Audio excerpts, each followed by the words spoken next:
All right, hello. In this section, we're going to be working with formulas.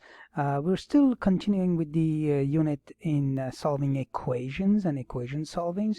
So now we're going to take it up a notch. Now we're going to include, instead of numbers, variables, because most of your science classes will be using formulas, variables that you have to manipulate. So here we are going through a couple of examples, actually three. All right, let's start up with the first one. This is the volume of basically a cylinder. A volume equal to pi r squared h. The question is, we're going to solve this equation right here for h. Okay, that means h has to be, at the end we want to have h equals to pi or an r squared and volume.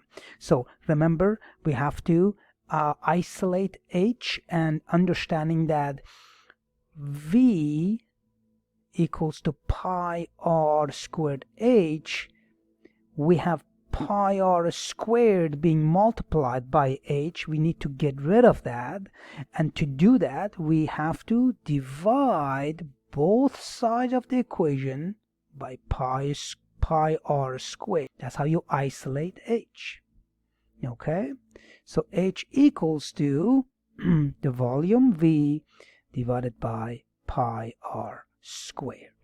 That's how you deal with it. It's all multiplication. Remember, whenever you're dealing with equation solvings, you always do the opposite operation. Okay, the inverse operation of the multiplication by h is dividing that coefficient. Pi r squared is actually the coefficient of h. Okay, and we have to get rid of that, make it 1. That's what I mean by getting rid of it. We have to make h on its own, and by doing that we divide both sides by that. One more thing, I just want to make sure to emphasize pi r squared. So we have pi r squared right here divided by pi squared is 1, right? And that's how you end up getting 1 as a coefficient of h. Okay, that's why you get h on its own right here, v over h r squared. Okay, look at part B. This is supposed to say B, not A. So we have F equal to ma. This is one of the Newton's law in physics and in science, the dynamics unit. So we want to solve for m. Now m in this case is the mass of an object, and a is the acceleration, how fast it goes. So the force that is applied is, the formula is the mass of that object times its acceleration that generates the force. We want to solve for m. Okay, so what are we going to do? Well, F equals to m times a, and m is being multiplied by a, so we need to get rid of a and isolate m. So divide both sides by a. So m equals force divided by the acceleration. Simple as that. I'm going to solve for this formula is actually some of the arithmetic series that you have either seen it or you will see it in next grade. So basically a is the first term of this series and L is the last term of the series. Okay, so that means it's inside the bracket right here. This is what we're going to solve for.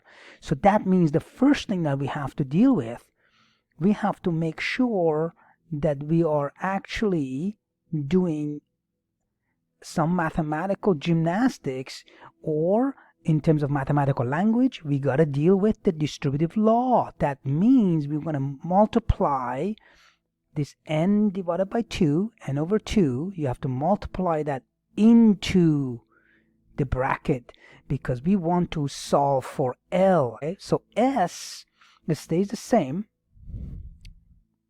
We're going to multiply n divided by 2 by a, so n divided by 2 times a plus n divided by 2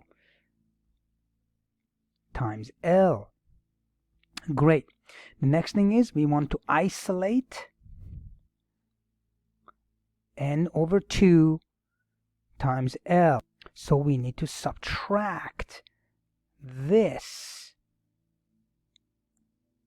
from both sides of the equation. Okay, so this would be negative, or subtracting n over 2 times a from this side, and we're going to subtract n over 2 times a to the other side. So we get s minus, let me move this up, okay, so we get s minus n over 2a, and this is the s, by the way, right? I'm not making it up.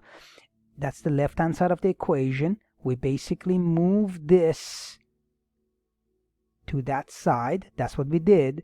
And n divided by 2 times L is left on the right hand side. Great. Now we have to isolate L on its own. We need to get rid of n over 2. Now here's the trick. To get rid of the n over 2, but because it's a fraction, to get rid of that so that L is on its own, that means this has to be 1. The leading coefficient of L should be 1. You just multiply this by the reciprocal of n over 2. That's 2 over n. Whatever you do to one side, you got to do it to the other side. So they have to multiply 2 over n as well.